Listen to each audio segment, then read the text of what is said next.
Hello and welcome to our Season of Creation episodes of Prophetic Voices, Preaching and Teaching Beloved Community, a podcast from the Episcopal Church's Office of Reconciliation, Justice, and Creation Care, where we explore the season and the lectionary through the lens of social justice. The Season of Creation is celebrated September 1st through October 4th by Christians around the world as a time for renewing, repairing, and restoring our relationship to God, one another, and all of creation. I'm your host, Reverend Shaniqua, Interim Indigenous Missioner, and I'm so glad you could join us. In this episode of Prophetic Voices, we'll be discussing the lectionary for the Feast of St. Francis. Our amazing guests this week are the courageous Chris Clark, who makes his home on the unceded and ancestral lands of the Musqueam people in Vancouver, BC, where he's a final year M.Div student at Vancouver School of Theology. Chris is a fantasy nerd, church geek, and neuro-spicy creative who loves classical, ethnocultural music, stand-up comedy, musicals, opera, board games, animals, all animals, and belly laughs. The Right Reverend Cathleen Chittenden Bascom, who serves as the Bishop of the Episcopal Diocese of Kansas. A passionate advocate for creation care, she is the author of the novel Of Green Stuff Woven. She is a wife and mother who finds joy in gardening, cross-country skiing, traveling, and cherishing time with family and friends. And last but not least, the Outstanding Olivia Morin-Swanson, who is a member of St. Paul's Episcopal Church in Duluth, Minnesota. She enjoys spending time with her loved ones and talking and learning about God. She cares deeply about advocating for those who need it and singing in the choir. Welcome, friends. Thank you so much for being willing to be guests on Prophetic Voices. I know that everybody loves to hear the thoughts from our wonderful guests, and let's go ahead and get started. The Season of Creation theme for 2025 is Peace with Creation. It could be interpreted as being at peace with creation or bringing peace through creation or by creation. What is your take, or what does it mean to you? I've always been moved by a quote by Augustine, which is that we are not fully human unless we're engaged with the rest of the created order. And so I feel like a lot of the anxiety in our lives often are our disconnect there, and that we're not in creation, serving creation, inspired by and healed by it, and us healing and just engaging. I love that when Jesus said, consider the lilies of the field, consider the birds of the air, the English for consider is like a two-way, a double entendre in my mind. So we consider all of the plant life and the bird life to get the wisdom, receive their wisdom. So we consider them. And I think that was a great wisdom teaching of his in line with like the wisdom of the Psalms and Proverbs. But then also for us in English, consider means to take care of. And I see it as both.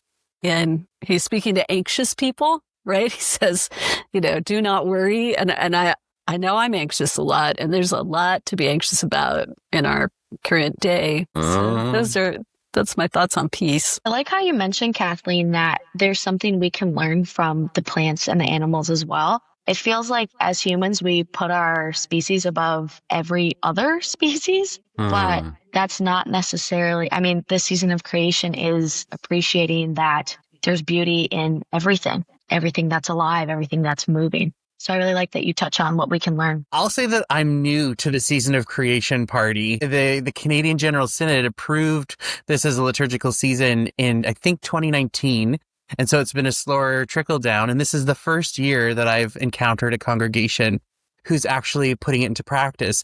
The United Church of Canada, which is akin to the United Church of Christ in the States, has it and has been doing it for a while, but now I'm starting to see it happen here. And I think it's fascinating because in my first year of seminary, 3 years ago, a professor asked, how many times have you heard somebody preach from the pulpit about environmental action being a part of the Christian mission? Never. I had never heard it. And maybe it's the circles that I, found myself in or where I was, but it was a very interesting call. And to tag on to what both Olivia and Kathleen have said, this past year, I facilitated an Into the Mystics course, and we looked at the Christian mystics and their absolute connection to all of God's creation. Even like Hildegard of Bingen, who would hold a leaf and listen to it for what medicine it would offer. And then one of the professors here, Dr. Ray Aldred, said something last year, and I don't know why I had never considered it, but he said, do you know that you are a part of creation?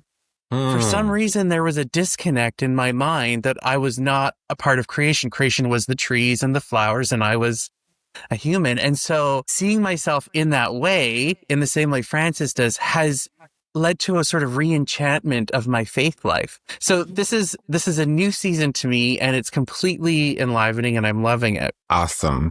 What liturgical ideas do you have for worship that highlights creation care? I was really struck that Chris said he hadn't heard it, this creation spirituality preached from the pulpit much. Mm-hmm. And one thing I'm aware of is preaching the hymnody that we have and how rich creation theology is in so much of the more traditional hymnody coming out of the British Isles, but also other places, but particularly Wales, Ireland, all that old hymnody. I was, though, also struck thinking about liturgical ideas and migration. I would love to see here in our place, for instance, we are on the Monarch Highway.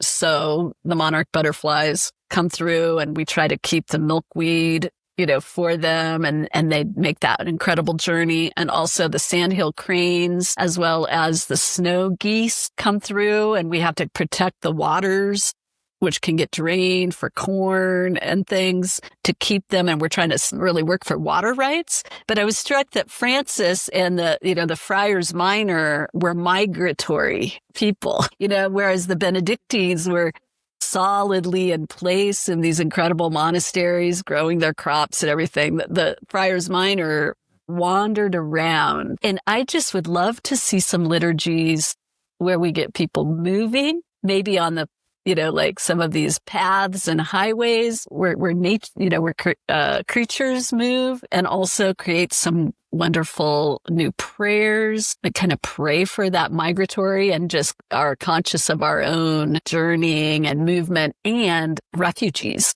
of all sorts, but creation refugees too, environmental people who are having to move. So anyway, that was my one liturgical idea I was thinking about. I love that. I love our liturgy as well. And it's not only doxological, like it's didactic as well. And so like the more freedom you have to incorporate or find spaces to incorporate, like with prayers of the people, as you bring awareness to the fact that the world is on fire, or it's drowning, right? In those spaces that has a way to do that. And I also love the idea of space. Why don't we celebrate the Eucharist out in the woods?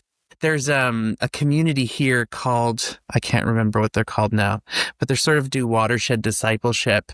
And all of their worship happens outside in the rainforest, and they will go and learn to talk to trees and find stillness with God, and, celebrate like a silver chalice on a big oak wood stump, like there's that opportunity to connect barefoot within the liturgy. I think that would be great too. We actually just had a service at St. Paul's outside. This year, it's a tradition every year. This year, we unfortunately got a lot of haze from the Canada fires, but it's a really fun opportunity because we're right on the tip of Lake Superior, we can appreciate the nature and physically be out there while doing things that we would typically do in church. So that's kind of what that made me think of. Beautiful. So as I think about the feast of St. Francis, what stands out for you when you think about St. Francis and his legacy? I'm thinking about preaching to the wolves or preaching to the wolf is what I was thinking about. Well, the Wolf of Gubbio to me really is a lot about power and humility. And I think Francis, despite the kind of sentimental twee side, which I love that too, and the garden statues and things, but he really did a lot with power and turning power on its head and humility. I had the chance to, when I was a young woman, just really wrestling with my call to priesthood. And this was a long time ago. So we're talking about like 1985, I hate to say it. I spent time in Assisi and in Florence with Franciscans, and the order taught me about poverty and joy, that for Francis, they were melded. And, he believed that we are all poor, that everyone is poor, and that we are spiritually poor. We must engage that reality, and it is a great leveler, and he wouldn't really care how wealthy you were, right? Relatively, we're all these humans who ultimately just have everything in trust, can't really control all that much. But for him, embracing the poverty led to joy. And that's why I think Franciscans have so much like color and beauty. And it really did the poverty, like discerning to be radical in his poverty is what he absolutely then had to engage nature, sleeping outside, walking in the rain, begging for bread in the rain, that kind of thing that he brought him. And that probably brought him joy, right? Like he's like, this is beautiful. Anyway, those are my thoughts. It feels very contrary of what most people seek, the superficial things and money and beauty and power. But he didn't, and the way that he reacted with the wolf was he didn't get him and yell at him. He was peaceful. And that's it's easy to fight anger with anger, but it's so much harder to fight it with just honesty and compassion and caring. I find that really inspiring in conflict and that type of thing. Love that. I'm inspired by how he located himself within the sphere of creation. Thinking of, brother sun, sister moon, the birds were like there was an equalization that happened sort of. And his beautiful canticle of creation is something that should absolutely be highlighted. And there's even within the Jewish tradition, there's Perek Shirah, which is a medieval canticle as well of all the animals praising God. And have you ever thought, like, when the birds sing in the morning, are they singing praise to God? Like that, there's just this beautiful enchantment that happens with these things. Or, if you look to a tree and you touch it and you say, thank you for the breath that you give me, we thank somebody for opening the door for us. We thank somebody for bringing us, I don't know, groceries, whatever they do. But who are we in creation, And so his location as being very much a part of in siblinghood with everything was so beautiful. Beautiful. Let me shift us over to the gospel. And Jesus in this gospel warns against greed and storing up wealth. How does this parable speak to consumerism and ecological exploitation today? I wonder, there's so much about Lucan theology around money and around Jubilee, and these ideas of debt cancellation and moving with each other in mutual support rather than as a means of sort of getting from. So, that's something that I love that is constant in Luke is it's almost as if he has a thing about money. And I don't think that he hates money, but I think there's a part of a theme that comes across in the Gospel of Luke about, again, this is my word of the day, equalization, right?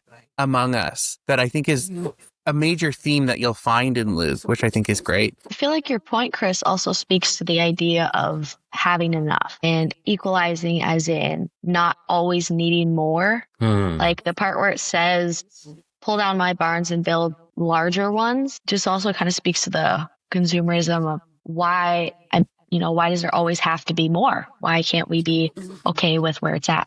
So that part kind of makes me a little bit curious as well. I was thinking about other images. If it wasn't barns, how would I tell it? And there was a story I heard here in Kansas. I met an old man and I was talking to him, and there's a huge reservoir, and he was telling me his story, and he said, my church is in the bottom of that. And he pointed to this large reservoir we have that really gives water to our 2 university towns, the metropolis of Kansas City, the capital, right? But it's silting in. He said the whole thing is silting in. It's not going to be sustainable, and his little church is in the bottom. And he told me the story of many decades ago when the Corps of Engineers wanted this huge reservoir, and all the farmers who'd lived through the Dust Bowl said, no, it's the wrong, this huge body of water isn't the right way. We have these small conservation ponds that are doing great, and we may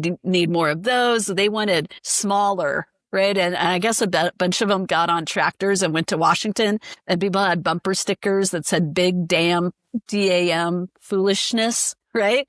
And they won for a while. They got to Congress, and yet then eventually it changed. But it's an example of just that desire for bigger and, always the way.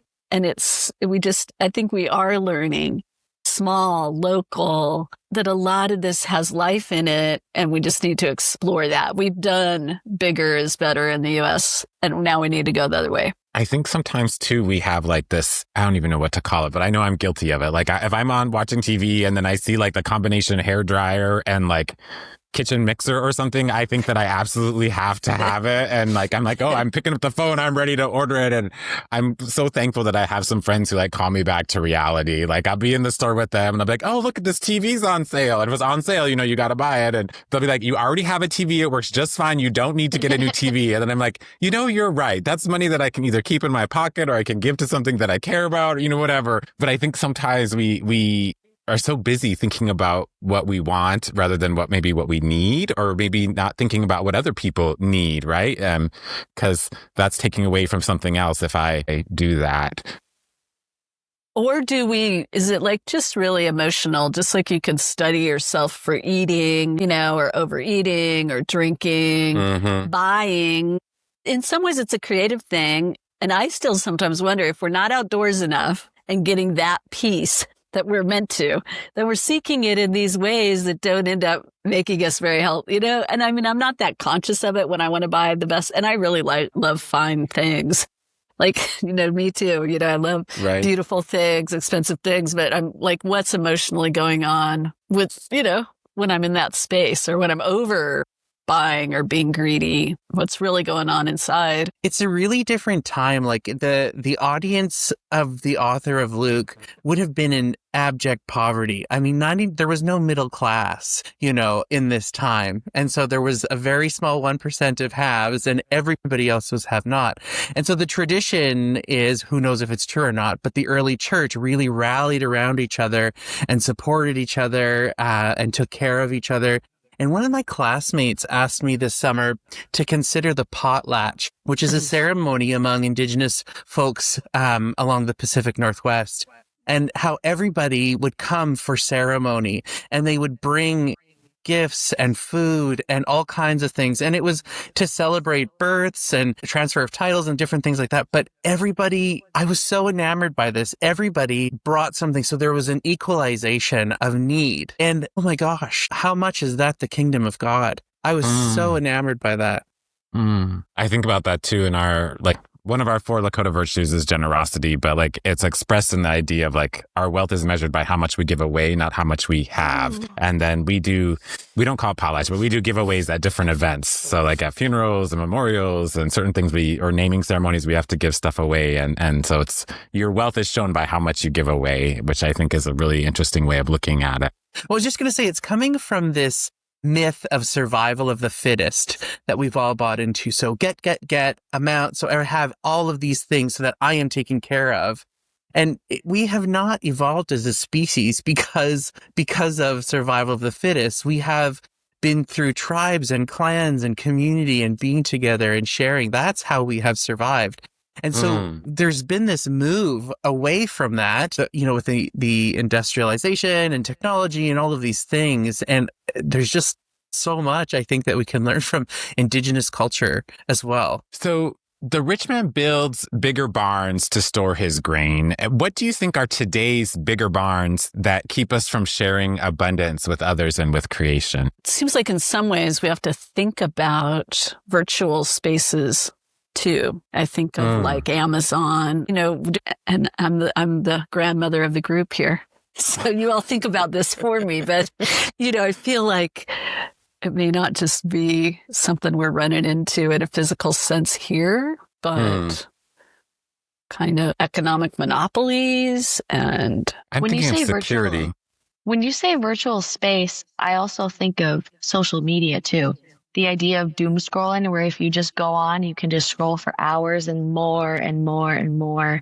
And I feel like that really distracts. It's more of a distraction, if anything, because there's always something else to look at. But it's also healthy to just take breaks and say, this isn't there's better, there's nature, there's real things. I was thinking of like sense of security. Like I think in the past, kind of like Chris, what you were talking about, our security came from our sense of relationship with others in our community, knowing that we have these really intimate relationships and so that we would be taken care of by our community. But when we don't have that interconnectedness with each other, then our sense of security comes from what we have or what we can hoard so that if something happens, we know that we will be okay. And so it's like, living here where I live, during something bad happens or I lose my job or whatever, I know I can go stay with my mom or my auntie or my cousin. And if for some reason something happens to them, they know they can come stay with me. But when we don't have those relationships, even beyond family, maybe just our neighbors, we out of fear, I think sometimes hoard things, right? Like, I need to have six months of my pay or whatever for emergencies, if you can possibly afford that in our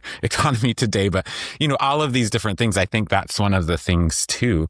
And so we hoard. Our churches do the same thing, I think, a lot of them anyway. Yeah, one of the things I'm so excited about, and it's all embryonic still at the moment, but we are trying to build out eco-region networks. You may remember at General Convention, we passed B002. If you like to look at resolutions, look that one up. It helped in the creation of 3 in this triennium eco-region networks. But the presiding bishop is really interested in the idea, and I'm trying to serve as a consultant to help bring them into existence. And so we hope to really have 7. And what they are is linking creation trustees, as I like to call, just people engaged with the created order, whether it's people doing regenerative ranching or little urban gardens or working on water quality. But we have a grasslands region network now, which extends all the way from Kansas west to Montana. It may be a little big, but we're working. We're linked by a number of things like the Ogallala Aquifer and just grasslands, whether they're tall grass or short grass. Then there's now one up in the New England area, Province 1. They haven't named themselves with a creation-centered name yet, but kind of the hardwoods up there. Then one in the Appalachian region and now the Mid-Atlantic, like around the Chesapeake Bay. But that idea, there's a few layers, and one is simply community building. Getting to know Episcopalians who, care, who engage the creation and let them know one another, because sometimes we feel a little alone. Chris has never heard anybody preach this, right? We need more people to connect. And we did it originally more where I am about mitigation, because if we can restore prairie, it is incredible for biodiversity. It looks monochromatic. It's incredibly biodiverse. It's great for sequestering carbon, just like, like for rainforests and the forests, the prairie, big swaths of prairie bring carbon down, and it helps water, both quality and quantity. So we started with mitigation, but we realized if there's a climate disaster, this finally gets to our connection about community. Once we have these networks of people, if we need to share resources, why should everybody drill in seed with a different machine? No, we share it. If there's a fire, people in the network can help or give refuge. And even if things in the country should get weird politically, we build these networks to know one another, to offer. And then we don't all, like Shaniqua was talking about, the smaller community, like our families. If we can be family for one another and share what we have, and we don't all need to have everything. Anyway, I'm sorry to do my little advertisement for that, but I hope you all engage it. I'm trying to remember the name of the book.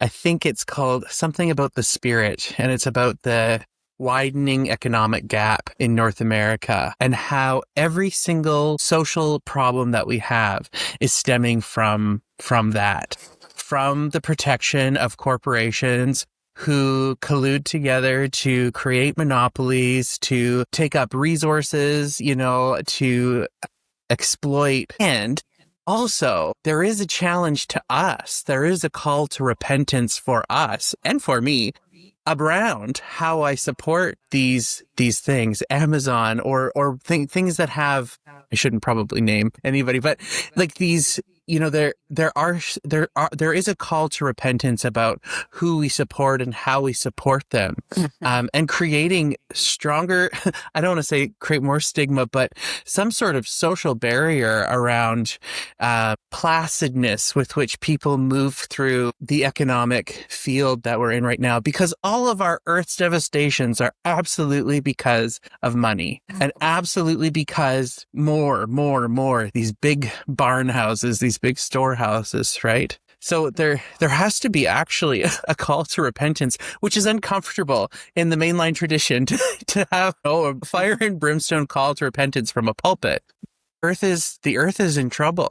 The earth is in trouble. And so a mandate around this, from every pulpit and that kind of influence, I think is really critical. But anyway, for me, the greater barn houses is all centered in corporate greed.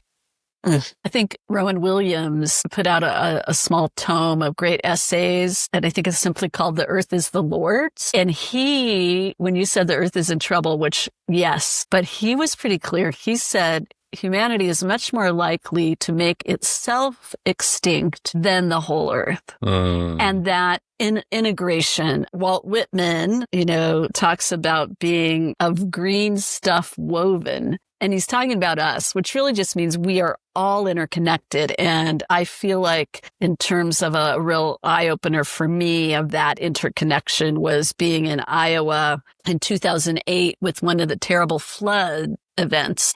And when I was young in seminary, you'd kind of have the environmentalists against the sort of pro-labor, right, Rust Belt people. But it was so obvious that what we do, what happens to the created order happens to us, and that the people of least economic means suffer the most. I got to see it firsthand. That, the people down in the riverbeds, and no one gives flood insurance, Right. Like in Minnesota and Iowa, like if you live anywhere near, no. And the people whose houses are just, wiped out. It looked a little like the Army Corps of Engineers had let the levee be weak so that the people downtown wouldn't suffer, but the poor people's neighborhoods, I think it was just a matter of timing. I don't think it was really suspect, but you saw that, the people in the skyscrapers did not. And the poor neighborhoods were flooded. So justice and environmental work, that's when it really came together for me. And like my love of prairie, I'd always loved it, but I didn't know that deep-rooted prairie plants soak up water. So it ignited my prairie restoration efforts, because we can put back buffers and prairie to protect our people, right? And to protect the most vulnerable. When we work with nature, it's for the trees, it's for the animals, it's for the prairie, but it's for the people too, because we're all healthier as it becomes more like God created it, as Genesis would seem to, paint for us, that interconnection. I like the point that you bring up of protecting the vulnerable, because it also ties into Chris's about the environment is dying and the environment can't advocate for itself. So it really puts us in, I know we talked about not putting us above nature and stuff, but it does give a huge warning sign, we do have the power to fix this. And I really like that the biggest part of that is just acknowledging the earth is suffering right now. That's the biggest step. In our Lakota creation story, humans actually are below everything else. We are the last thing to be created. And the creator in the process has to bleed to make all the different things in our creation story. Humans, when the creator, after he bled all the stuff, there was not much blood left. And so he kind of shook not a complete drop of blood. So that's why we don't have in our story, why we don't have big fangs like animals or lots of fur, or the ways to protect ourselves like the other animals. And so we had to be taken care of by the earth in our story. And we were inside of the earth. And there's a story about how we came out of this place called Wind Cave in the Black Hills. You could actually go there and see it. But we came out like we're birthed out kind of sort of in the story. And then the creator got hard because there was no blood left. And the word that we use for that thing that created us is the same word we use for rock, because, when something is empty of blood, then it becomes, so we think of rocks as sacred, or that's one of the reasons why. Anyway, sorry. abridged version of the long creation story, but it made me think about where we are on that level. Like our response, we are vulnerable and therefore we need to take care of the earth because she takes care of us, right? That is so beautiful. Where do you see communities embodying Jesus's call to live simply and generously? One of the things that comes to mind for me is like the Quakers, they have that, live simply so that others simply may live. And they often are very egalitarian in how they think about their money and where they will spend it. And also how they express God's love. They wouldn't call it that, but how they express God's love to others. I'm thinking about the kibbutz in Israel, this nature of like group farming. And we see this probably more in the States than you do in Canada, but eco communities that are coming together to do subsistence farming and taking only what they need and making sure it's organic. And also the cost of living is insane. And so living in community right now is making sense. More and more people are beginning to pool their resources to live together. We see this in, religious communities as well as a classic example of that, though not necessarily each with the same focus on the ecological stuff. I know that the Episcopal Order of the Julian of Norwich, the sisters, they do their own farming. They take care of their own land. They live together. And that's a beautiful example of religious life incorporating that living in harmony with the earth. That might be new for a lot of people, not knowing that the Episcopal and Anglican Church have religious orders like in the Roman Catholic Church. Right. Yeah. No, they're important. I always think of, Franciscan Anglicans in England, seeing this wonderful nun in one of those old hats, like Sister Betril, that like stick out kind of on a tractor.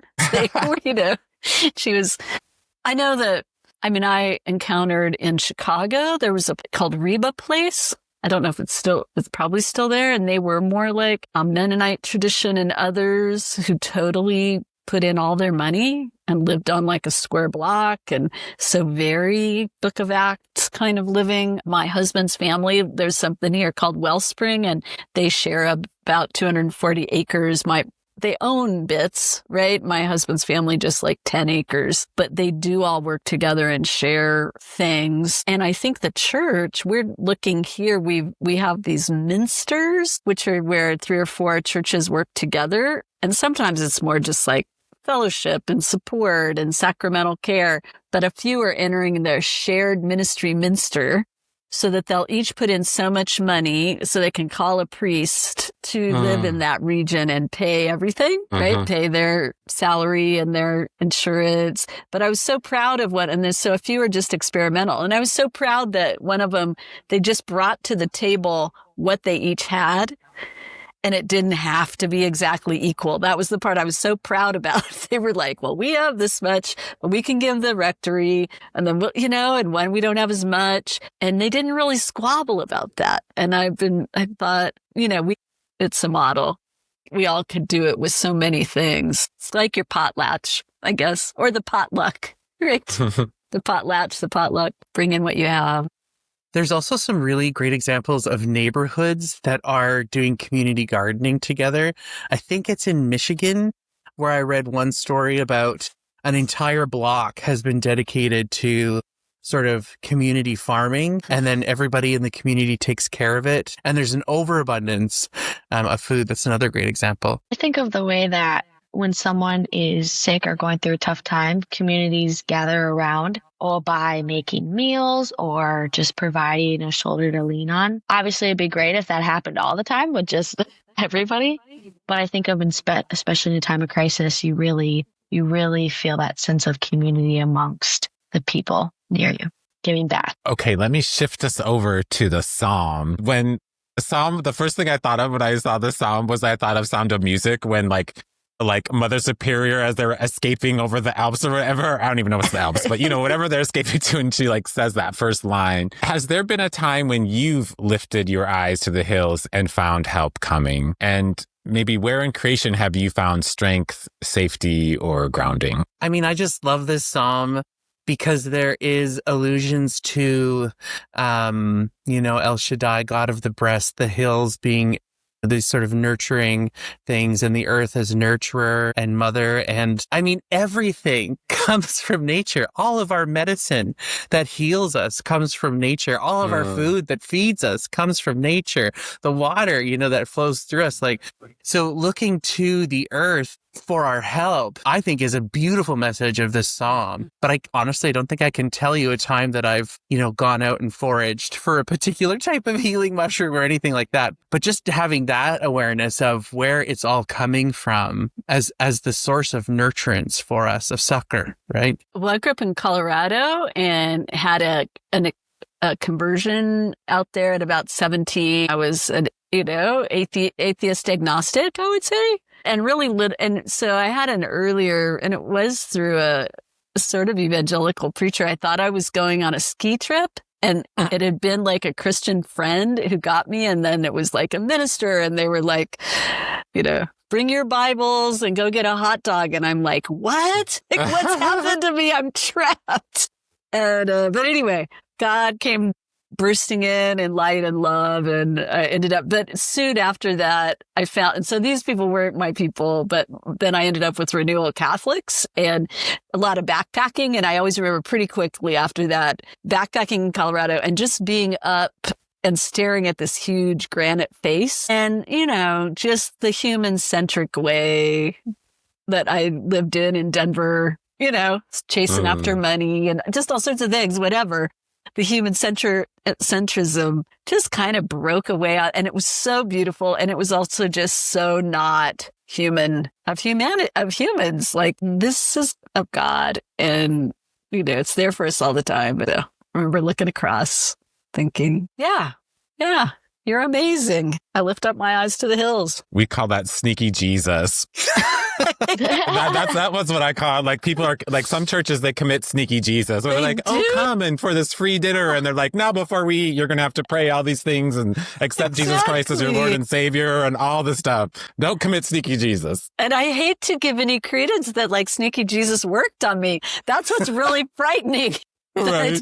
That God would have got me somehow. I think it's beautiful that that evangelism and mission happened for you all in the creation. Even though there wasn't the sneaky Jesus element, it was in the mountains, it was in the woods, it was in the, and I wonder, like, I've seen certain recovery groups will do sort of these outdoor adventure programs as a healer. There's opportunity there for sort of adventure and missions, I think. That's interesting. Well, kind of like Chris said, Kathleen, I love that you just found the Lord in nature. I feel like you hear that happening with a lot of people, and also the going on mission trips or anything in nature, and how healing that can be and restorative. And then we think about the season of creation. It's like, well, that's what it's all about. It's about coming back down, and especially with the St. Francis idea, just being okay with what you have and trusting in that higher power. And I just think it's really beautiful that's how, sneaky Jesus, but it brought you to where you are now. It's beautiful. I was thinking about for Indigenous people, almost all of our sacred sites, right? They're not like a big church building. They are a sacred nature place, right? Like the Black Hills are, for a lot of the Plains folks, that's the very sacred site. Like I talked about our creation coming from there, but there's other important things that happen there. So like that's always where I go if I'm feeling like spiritually drained or I'm not centered. I go there, and as soon as you get there, there's like the smell of, I think it's the pine tree sap, but there's this smell, and it just is so medicinal. Like as soon as you get there, and then I sit, and the times that I thought I've lost my faith, I go there and then I find something, and God speaks to me, not like I hear his voice, but speaks to me in other ways where I get like the thing that I need, and the Holy Spirit comes, and it's always so refreshing. At least it has been for me. Do any of the three of you sometimes really feel encouraged or inspired or, a kind of message from creatures or birds? Or I'll tell you a story about monarch butterflies, because you've mentioned that earlier, being on the highway of butterflies. My mom loved them. And when she was dying from breast cancer, she had this experience where she felt she had left her body and traveled over the mountains and saw my brother and I, and then went and watched my stepfather playing golf, and then came back into her body. And I thought, okay, Mom, great story, great morphine. But She said, no, your stepfather ran in because he thought I'd passed away because a monarch butterfly landed on my golf case, on his golf case. And then a year later, while really struggling to unpack the grief around that, I was standing in a field at a labyrinth, and I had just, the sort of guttural calling out to God. And halfway through, I heard a voice say, I love you. And I looked down, and there was a monarch butterfly just slowly flapping at my feet. Wow. Yeah, absolutely. Yeah. Wow. Yeah. Yeah.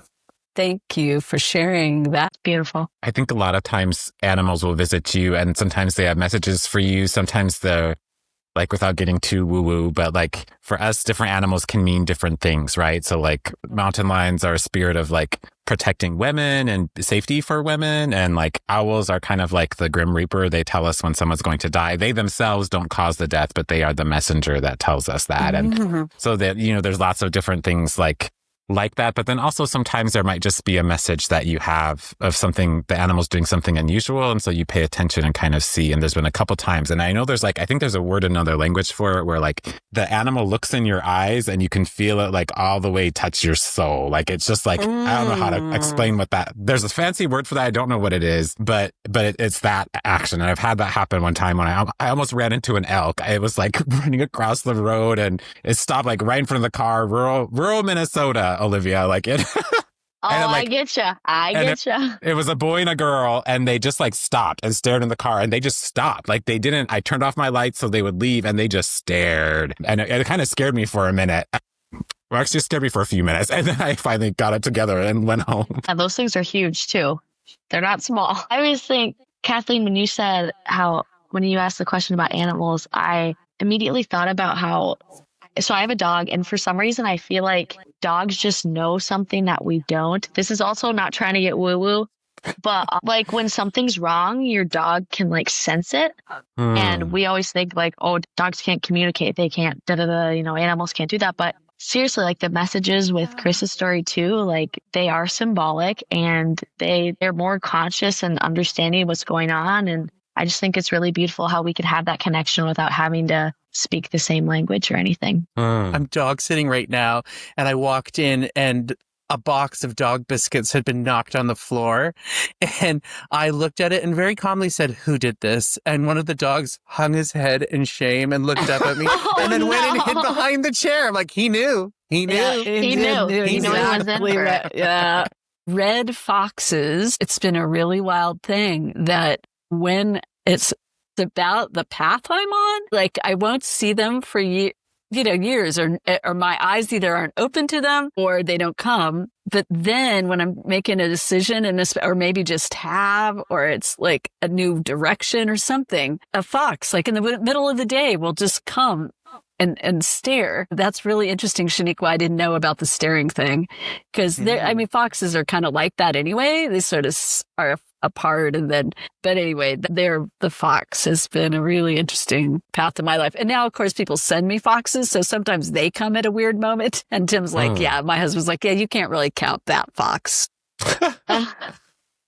to change our lives or whatever. But I think we should talk the woo-woo language. I mean, on one hand, Francis would want us to. I mean, yeah. They are animated. They have the fingerprints of God on them. And so even though our human-centric society would make us not want to talk about these stories or make you think you're a little loopy, I think really we should talk about them more and allow people to talk about that because it builds up our sense of that union with the created order. Rabbi Laura Duhan Kaplan at VST here wrote a book called Out of the Mouth of the Donkey. And it's looking at biblical characters and animals and how their stories have facilitated people's faiths, whether it's a crow or a raven bringing a sign of peace, or a dove, or feeding a prophet, or, Balaam's donkey, or the horses in the vision of Zechariah. Like our tradition is completely replete with these stories of animals who have facilitated this. And I was remembering, and I don't know if it's okay to share this story or not, but edit it out if it's not. But a few years ago, I love magpies. People don't like them, but I love magpies. And there was a wounded one that landed in a place that I was staying, and I started to take care of it because I just shouldn't have, but I did. And someone who was Indigenous said to me, they used to talk before settlers came to this land. And I was like, I believe that. So now I say hello to them just in case. Top of the morning to you. Yeah. That reminded me of kind of, as actually all of you were talking, it was like, I think if we can remember that, it's not woo-woo if we remember that we're related to all of creation and those are our relatives, and maybe we can't understand what they're saying, but that's not their failure. That might be our own failure from not listening in the right way or knowing how to hear what they're saying. I heard also, sorry to become a chatterbox. Somebody taught me that when making a land acknowledgement, it's not just about the people. It is about calling in and honoring the trees, the flowers, the animals of that genius loci, the ancestors of that land. It's not just about saying these folks were here first, but it's about all relations, which has changed how I do a land acknowledgement. Because that's a beautiful thing actually to incorporate for season of creation at the beginning of your service. If you can't go outside, bring it all in, into your place. Yeah. The Haudenosaunee do that. I love the Indigenous tradition of the land not belonging to a human. It's not something to be bought or sold. It belongs to everyone and everyone shares it. And I just really love that idea. And I feel like we've gotten away from that a ton. This psalm reminds us that God is watchful and protects her people. Who needs protection at this time? Or what do we most need protection from? I would say what humans need protection from is the greed that consumes us all. As we've been talking about, it's really hard because it's so mainstream now to not get sucked into, I want more. But once we all realize, like Chris has been saying, how equal everything is, then we can truly start protecting our earth as you said, it protects us and vice versa. I think, it's a Scandinavian country that has just completely outlawed any kind of deforestation. And this has been a historic move. So protecting the woodlands and our national parks, that they're not for sale, is a huge thing that we can do. And also protecting people who've been pushed to the margins because of greed, like you're talking about, Olivia, people who are thrust into lower socioeconomic strata often find themselves in places that have almost no trees, are by industrial places where the air quality is terrible, right? So and then obviously endangered species as well, there's so much that we can do. I think that these are the places and things that need that God calls us to protect. I am worried about the use of force, the use of military in our own country, and I'm really worried about immigrant peoples and the devastating wars right now. And you can feel pretty powerless and helpless, and I think there's so much changing where do we make a difference? Where do we advocate for which particular things do we advocate? But that sense of the psalm of God's watchfulness, and we're called to keep watch, and the kind of going out and coming in. And I think finding our own sphere of love and influence is just important and helps us to not be overwhelmed. Like I said, I think building these networks that may be centered on creation particularly, but they can help us keep watch upon us, upon everybody and what's going on in our own individual communities, some really peaceful and joyous, and maybe some not so much. So both taking care of the earth through greater networking and community building that's both within the church, linking people of faith, but also linking allies and partners and our neighborhoods. That Chris's view of the neighborhood gardens, I think's, really just a good one. But where do we just think building them out of faith and maybe centering on care of the earth, but then caring and keeping watch as we need to for our people and using our spaces, places, resources, money to do courageous things sometimes, perhaps. I was thinking we might need to be the protected ones in the sense that as we're being courageous, as we're trying to use our voice and speak about some of these awful things that are happening and speak out about them, we need to support one another and be protected in our courageousness. How can we join God in the work of being keepers and protectors of creation? Obviously, I think that our own prayer practices and prayer lives, open our eyes to see where is God shining light and what is God already doing? Where is the earth hurting? It seems like we only see when we're really spending that time with the divine in prayer and then can do our small parts to heal.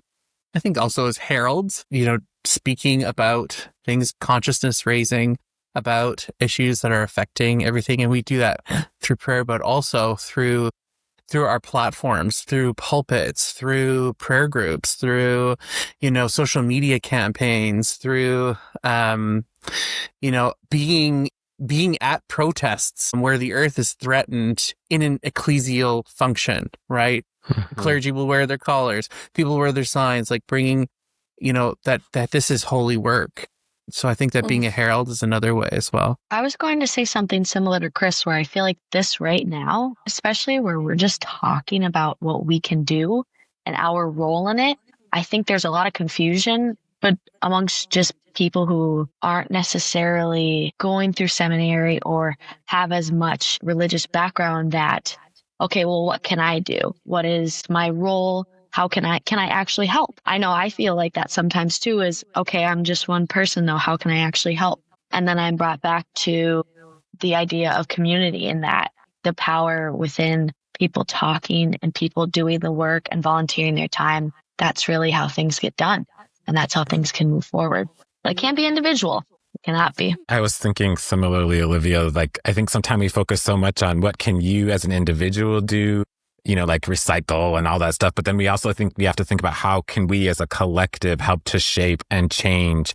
And collectively, we can push for things like actually changing policies or, there was a group of people who were upset with Amazon to get them to think more about recycling and caring about the environment because of all the waste that they do as they mail all those packages out to you. The other thing that I was thinking about that I think our church does a really poor job of quite often, and church, big C, all over universal church. So I don't want to just call out the Episcopalians, but in Lakota culture, you're a leader only in so much as people choose to follow you. And so if you live your life by example in such a way that others choose to follow you, that makes you a leader. And so I think we don't always lead by example. We might say we care about creation, but then do we actually walk the walk instead of just talk the talk would be the other thing that I was thinking about. I was just thinking about two things as you were talking about sort of collective work. Churches getting together and having a letter writing campaign is very effective, or if everybody in your church who's there on Sunday morning collectively calls your political representative locally and inundates their voicemail or shows up together as a group, that can be incredibly powerful. And then Bell Hooks talks about spaces of resistance and hope. And that is really what I think the church is called to be, especially now. And so that's an opportunity to be prophetic, right, in those particular instances. The other thing I was thinking of, just random, is wouldn't it be great if there was a season of creation calendar in the same way there's an Advent calendar? And every day you open up your little tab and you have to learn about something, or you have to turn off all your lights or bring in a reusable cup or different things like that so that it becomes every little thing makes a difference. Anyway, that's uncopyrighted. Please run with it. Chris, and you all need to do it. That has to happen. That is a great idea. I love the season of creation calendar, like the Advent calendar. It could be, there's so many things that you could do with that. And we'll have to share that with our creation care folks.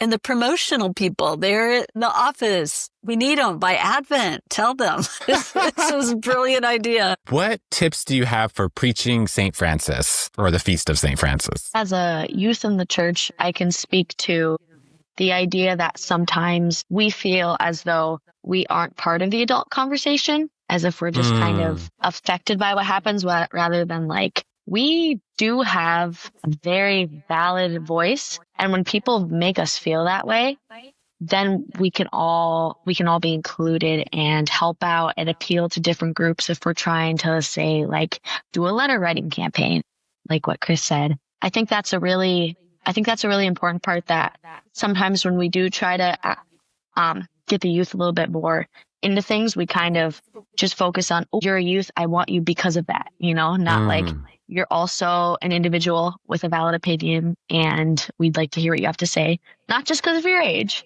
but because of who you are as a person. And I don't necessarily know what that looks like, I've never done any preaching or anything, never been to any schooling or anything like that. But I would just say acknowledging just that, like we've been talking about, is very impactful. You could be great as a preacher, Olivia. It's already obvious. Thank you, Kathleen. You don't have to have fancy school. You don't have to have a fancy degree. Anybody can preach. It's just a matter of like getting up there and doing it. I think sometimes, as you were talking, I think sometimes people are always like, oh, the youth are the future. The youth are the future. But they're the present, now. right? And you exist now. Yeah. And the present as in they exist now, but they're also the present in that they are a gift. In our Lakota word for youth, Wakanyajal, that means the sacred ones or the holy ones because they're powerful and they have things for us to learn. So anyway. And you can get away with saying more. Yes.